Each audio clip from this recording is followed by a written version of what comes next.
क्या होगा जब अंधेरे की ताकतें जाग उठें, जब 9 रिल्म्स टकराने लगें और थॉर की मोहब्बत जेन बन जाए विनाश की चाबी। बहुत सालों पहले ओडिन के फादर बोर एक बड़े युद्ध में लड़ रहे होते हैं, डार्क एल्व मैलकिथ के अगेंस्ट। मैलकिथ एक डेंजरस वेपन छोड़ना चाहता था जिसका नाम था एथर, जो कि पूरे 9 रिल्म्स को तबाह कर सकता था। लेकिन बोर और उसकी आर्मी मैलकिथ के फोर्सेस को हरा देते हैं और एथर को एक स्टोन के अंदर सील कर देते हैं। पर बोर को क्या पता था कि मैलकिथ और उसका राइट हैंड एल्ग्रिम कुछ डार्क एल्व्स के साथ जिंदा बच के सस्पेंडेड एनिमेशन में छुपे हुए हैं। अब बात आती है प्रेजेंट डे एसगार्ड की। यहाँ लोकी अपने अर्थ वाले क्राइम्स की वजह से जेल में बंद है। दूसरी तरफ थॉर अपने दोस्त फैंड्रल, वॉलस्टैग और सिफ के साथ मिलके वैनाहेम में मरोडर्स से फाइट कर रहा होता है। ये एक्चुअली उनका फाइनल वॉर था जो 9 रिल्म्स को शांत करने के लिए लड़ी जा रही थी।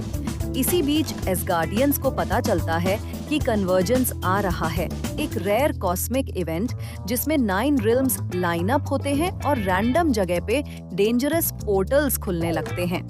लंदन में एस्ट्रोफिजिसिस्ट जेन फॉस्टर और उसकी इंटर्न डार्सी एक फैक्ट्री में जाती हैं जहां पोर्टल्स ने फिजिक्स का पूरा सत्यानाश कर रखा होता है।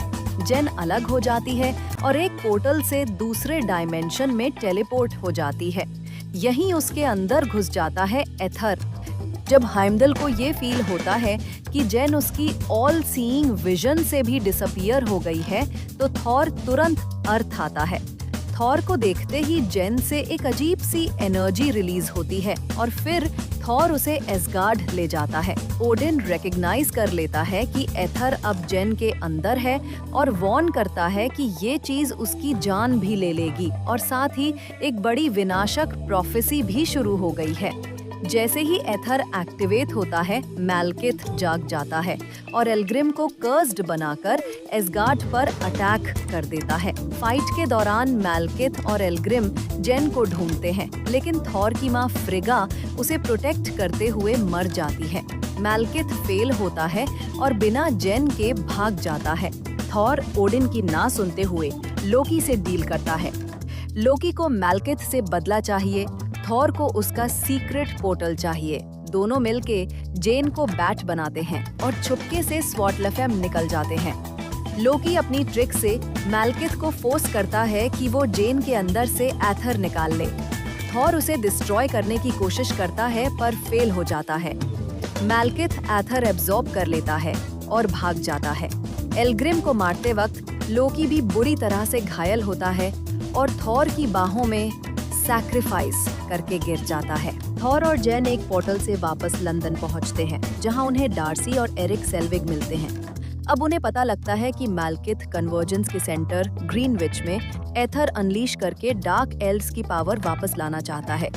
थॉर और मैलकिथ का फाइनल बैटल पोर्टल्स के कारण अलग अलग वर्ल्ड्स में होता है। मैलकिथ लगभग जीत ही जाता है, लेकिन थॉर और जेन के दोस्त साइंटिफिक इक्विपमेंट का यूज करके उसे वापस स्वॉटलैफम भेज देते हैं, जहां वो अपनी ही शिप के नीचे क्रश हो जाता है। थॉर एसगार्ड लौट के ओडिन को बोलता है कि वो थ्रोन नहीं चाहता और जैसे ही वो निकलता है, दिखाई देता है कि असली ओडिन तो वहाँ है ही नहीं। वो एक्चुअली लोकी है जो जिंदा है और ओडिन का डिस्गाइज लेके एसगार्ड पे बैठा है। मिड क्रेडिट सीन में वॉलस्टैग और सिफ कलेक्टर के पास एथर को रख देते हैं। कलेक्टर खुद कहता है 1 हो गया, 5 और बाकी हैं। और पोस्ट क्रेडिट्स में थॉर अर्थ पर जेन से मिलता है और लंदन में एक फ्रॉस्ट मॉन्स्टर अभी भी फ्री घूम रहा होता है। तो ये थी कहानी थॉर द डार्क वर्ल्ड की। आगे के रिकैप्स में और भी धमाके होंगे। मिलते हैं जल्दी।